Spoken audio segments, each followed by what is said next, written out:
நம்ம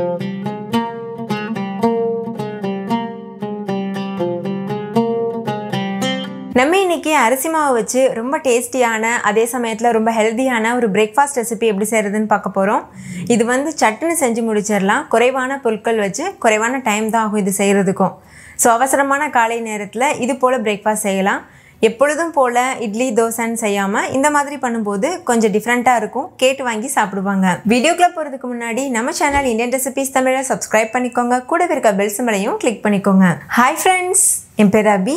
welcome to Indian recipes Tamil.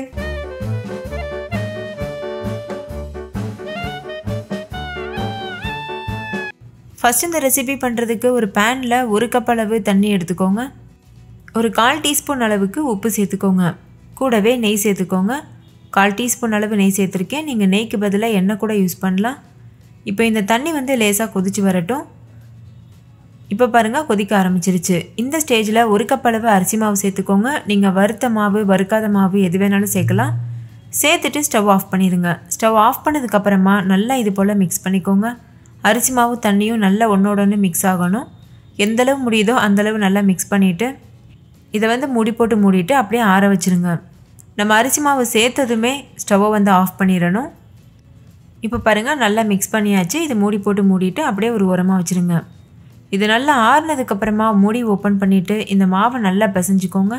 கையில் கொஞ்சமாக தண்ணி அப்படி இல்லைன்னா எண்ணெய் அப்ளை பண்ணிவிட்டு அதுக்கப்புறமா பிசைய ஆரம்பிங்க.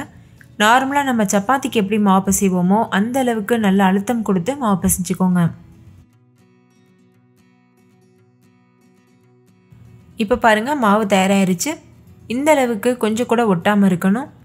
இப்போ வந்து கையில் கொஞ்சமாக தண்ணி அப்படி இல்லைன்னா எண்ணெய் அப்ளை பண்ணிவிட்டு இதை சின்ன சின்ன உருண்டைகளாக உருட்டிடுங்க. பாருங்கள், இந்த மாதிரி உருட்டினதுக்கப்புறமா லேசாக இது போல் ப்ரெஸ் பண்ணிக்கோங்க. நீங்கள் அப்படியே கூட ரவுண்ட் ஷேப்பில் வைக்கலாம், இல்லை இது போல் ப்ரெஸ் பண்ணி கூட வைக்கலாம். இதே போல் மீதி இருக்க எல்லா மாவுலையும் ரெடி பண்ணிவிட்டு ஒரு இட்லி பிளேட்டில் இது எல்லாத்தையும் அரேஞ்ச் பண்ணிடுங்க. இட்லி தட்டில் கொஞ்சமாக எண்ணெய் அப்ளை பண்ணிவிட்டு தான் அரேஞ்ச் பண்ணணும். இப்போ பாருங்கள், எல்லாமே நான் ப்ரிப்பேர் பண்ணி வச்சுருக்கேன். இப்போ வந்து ஒரு இட்லி தட்டில் எண்ணெய் அப்ளை பண்ணி எடுத்துகிட்டு வந்தாச்சு. இதில் நம்ம ஏற்கனவே நம்ம செஞ்சு வச்சுருக்க அரிசி மாவு உருண்டைகளை வச்சிடலாம். ரொம்ப அதிகமான உருண்டைகளும் வச்சிடக்கூடாது. அந்த இட்லி தட்டில் அடங்குறது அளவுக்கு இது போல் வச்சுக்கோங்க. இதே மாதிரி மீதி இருக்க எல்லா உருண்டைகளையும் இட்லி பிளேட்டில் அடுக்கியாச்சு. எப்படி நம்ம இட்லி வேக வைப்போமோ அதே போல் இதை வேக வச்சு எடுக்க போகிறோம். தண்ணி கொதிக்க வச்சுக்கோங்க. அது உள்ளே வந்து இட்லி பிளேட் வச்சுருங்க. வச்சுட்டு மூடி போட்டு மூடிட்டு மீடியம் ஃப்ளேமில் வச்சு ஒரு 10 நிமிஷத்துக்கு வேக வச்சுக்கோங்க. இப்போ வந்து ஒரு 10 நிமிஷம் ஆயிடுச்சு. இந்த உருண்டைகள் நல்லா வெந்திருக்கு. இப்போ ஸ்டவ் ஆஃப் பண்ணிவிட்டு இதை அப்படியே ஆற வச்சுருங்க. நல்லா ஆறினதுக்கப்புறமா இதை ஒரு பிளேட்டில் தனியாக வச்சுருங்க. இப்போ ஒரு கடாய் சூடுபடுத்திக்கோங்க. அதில் 1 டீஸ்பூன் அளவு எண்ணெய் சேர்த்துக்கோங்க. எண்ணெய் நல்லா சூடாகட்டும். இது கூடவே ஒரு 1/4 டீஸ்பூன் நெய்யும் சேர்த்துட்டு ஒரு கைப்பிடி அளவு நிலக்கடலை சேர்த்துக்கோங்க. லோ ஃப்ளேம்லேயே வச்சுட்டு இந்த நிலக்கடலையை நல்லா வறுத்துக்கோங்க. கடலை நல்லா வறுப்பட்டதுக்கப்புறமா 1 டீஸ்பூன் அளவு சீரகம் சேர்த்துக்கோங்க. சீரகம் சேர்த்து நல்லா மிக்ஸ் பண்ணிடுங்க. அந்த எண்ணெய் சூடாக இருக்கிறதுனால சீரகம் நல்லா படபடன்னு பொரிய ஆரம்பிக்கும். அந்த ஸ்டேஜில் ஒரு கொத்து கருவேப்பிலை சேர்த்துக்கோங்க. இது கூடவே ஒரு பெரிய சைஸ் வெங்காயம் 2 பச்சை மிளகாய் பொடியை அரிஞ்சிட்டு சேர்த்துக்கோங்க. ஸ்டவ்வை வந்து மீடியம் ஃப்ளேம்லேயே வச்சுக்கோங்க. வெங்காயம் முழுமையாக வதங்கணும்னு அவசியம் இல்லை. இது கொஞ்சம் க்ரன்ச்சியாக இருந்தால் நல்லா தான் இருக்கும். அதனால் ஓரளவு மட்டும் வதக்கிக்கோங்க. இப்போ இது கூட ஒரு 1/4 டீஸ்பூன் உப்பு சேர்த்துக்கோங்க. 1/4 டீஸ்பூன் மஞ்சள் தூள் சேர்த்துக்கோங்க. சேர்த்துட்டு இது நல்லா மிக்ஸ் பண்ணிக்கோங்க. நல்லா கலந்ததுக்கப்புறமா ஒரு டீஸ்பூன் அளவு வெல்லம் சேர்த்துக்கோங்க. நான் வந்து நாட்டு சக்கரை சேர்த்துருக்கேன். நீங்கள் சக்கரை கூட சேர்க்கலாம். வெள்ளை சக்கரை இருக்குல்ல, அது கூட சேர்க்கலாம்.